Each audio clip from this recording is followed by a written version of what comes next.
Nekoč je v majhni vasici živela starejša gospa, ki je bila znana po tem, da se je vsak dan v molitvi zahvaljevala za vse. Pri tem se ni ozirala na vreme, na pridelek ali dogajanje v svetu ali okolici.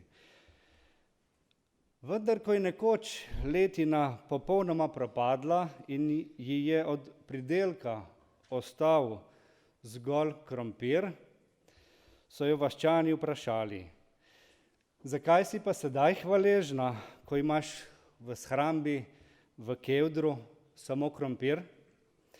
Starejša gospa je odgovorila: "Hvaležna sem, da mi ni treba izbirati, kaj bom jedla."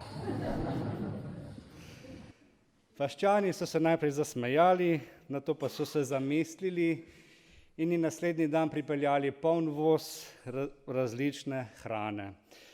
Ta anekdota lepo pokaže, da hvaležnost ni odvisna od imetja, ampak od drže srca.